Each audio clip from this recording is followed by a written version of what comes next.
Hello নমস্কার বন্ধুরা, কেমন আছেন সবাই? আশা করি খুব ভালো আছেন।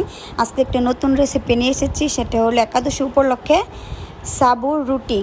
কি করে বানালাম সবটাই থাকছে ভিডিওর মধ্যে, আপনারা চোখ রাখুন। প্রথমে সাবুগুলো ভালো করে ভেজে নিতে হবে। ভেজে তারপর আমি সাবুগুলো ঢেলে নিয়েছি একটা পাত্রের মধ্যে। এখন সাবুটাকে একটু ঠান্ডা করে নিতে হবে, তারপর ব্লেন্ডার করে নিতে হবে। দেখুন কি সুন্দর ব্লেন্ডার হয়েছে, একদম পুরো ময়দার মতো। তারপর আমাদের কি করতে হবে, আলু সিদ্ধ করতে হবে। আলু আর সাবুর গুঁড়াগুলো একসাথে মিশিয়ে ভালো করে হাত দিয়ে মুথিয়ে সুন্দর একটা ডো তৈরি করে নিতে হবে। দেখুন আমি অনেকক্ষণ ধরে যে ডোটা ভালো করে মাখছি। এখানে কতটুকু রেখেছি সাবুর গুঁড়া, যাতে রুটিটা বেলার সময় এটা দিতে পারি।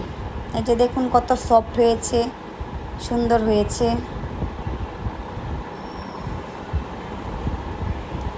এবার ছোট ছোট করে কেটে আমি এখন দেখুন সুন্দর করে, সুন্দর পরোটার মতো সুন্দর হচ্ছে, একদম গোল গোল।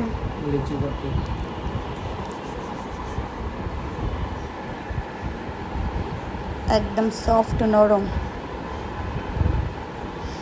এখন দেখুন কি সুন্দর ভাজা হচ্ছে, একদম সুন্দর রুটি হয়েছে।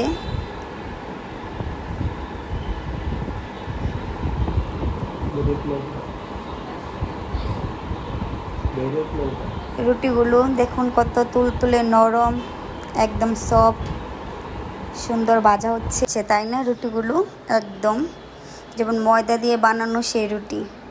এটা কেউ দেখলে বুঝতেই পারবে না যে এটা সাবুর রুটি, আলু আর সাবু রুটি।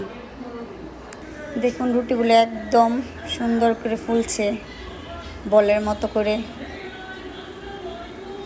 কয়েকটা রুটি তেল দিয়ে বানানো হয়েছে, কয়েকটা তেল ছাড়া। আর এখানে হচ্ছে আলুর দম। রুটি দিয়ে, রুটির সাথে তো আলুর দম হলে জমিয়ে যায়, তাই না? দেখুন কত সফট, তুলতুলে নরম, সুন্দর রুটি। আলুর দমের সাথে রুটি একদম জমে যাবে। দেখুন আমি একটা রুটি ছিঁড়ে দেখাচ্ছি, কি নরম হয়েছে,